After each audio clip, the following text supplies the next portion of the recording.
The University of North Dakota welcomed Brian Pappas as Dean of its School of Law on July 1st.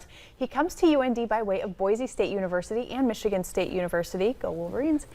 You recently were able to hop on UND's new faculty administrative bus tour. What are some of the biggest takeaways that you got from that tour? And, what did you learn, or what were your first impressions of UND in North Dakota?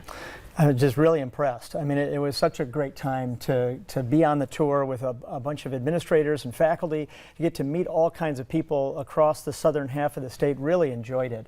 My impression is that this is just a great community. People care about one another.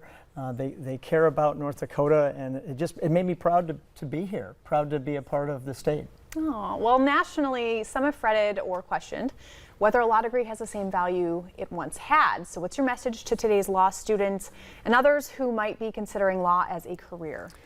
First, one of the things that makes North Dakota great is the opportunities that students have here. So in some respects, in many places, you're going to go and work in a back room and do research, and you're not really going to be doing the upfront work that lawyers do. That's not the case here in North Dakota. So very quickly you could be involved doing prosecution work, defense work, serving possibly as a magistrate.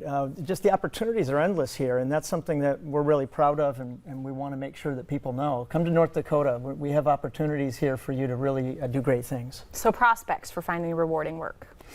Yes, there are, and that's one of the things we're excited about. Is we send externs out all over the state who then get meaningful experience and can then work in those areas, and we've been very successful doing it. So any idea that you can't find a great career in law, you absolutely can here. So what can UND do to address the growing need for more lawyers in rural states? And that's a big issue, and a lot of people here are working on that issue. So Taylor Olson in Williston and S-Band has been working on this. The legislature is very concerned about it, and at UND Law we have the support of the Larson Foundation, and so they actually provide money for us to send students out to do summer placements all across the state in rural areas. And one of the things that we want people to understand is that you can have just an incredible life in North Dakota, and the opportunities that we have here make it so that it's just a great opportunity. We want people here, and so we're working on that issue, and we're hoping to make some headway. Now, no one will tell you making it through law school is a cakewalk. So what's your approach to making sure students keep everything balanced and in perspective? Well, I'm a big believer in mindfulness, and so I'm on the board of the Mindfulness in Law Society, and so every week at the law school I've been leading some mindfulness sessions. We want people to be aware of how they're feeling. We want them to be balanced and present, and that's one of the great things about our law school, is that the faculty and the staff, we care about students as the whole people, right? They're just not just students that are going to come and go. We care about them, and so really focusing on that approach. We've got great student support people, Pam Shea and Brad Parrish and everybody in that office. And so we have kind of a team approach to this. We want to make sure that law school should be challenging, but it shouldn't be debilitating. And I think we're doing a pretty good job of it so far. Well, can you share any plans you might have for new programs or curriculum?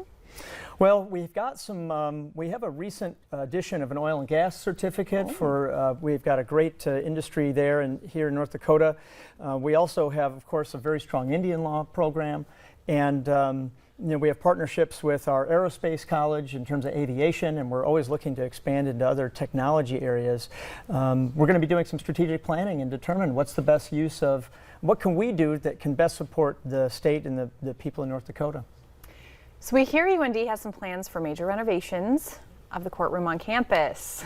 What can you share about that? Yeah, we do. We're going to be renovating our Vanderwall courtroom. We're so thankful to have the courtroom named after Justice Vanderwall. I mean, can't think of somebody better who we want, his spirit and all his accomplishments, and he's such a generous person with his time for our law school. We're going to be basically modernizing the courtroom, but at the same time we're going to restore it to what it was originally, and as you can see from the pictures, there are windows there that have now been covered, so we're going to uncover those. We're excited to see what takes place over the next year, and then we'll reopen the courtroom and invite the Supreme Court back to do their arguments again with us in 2023.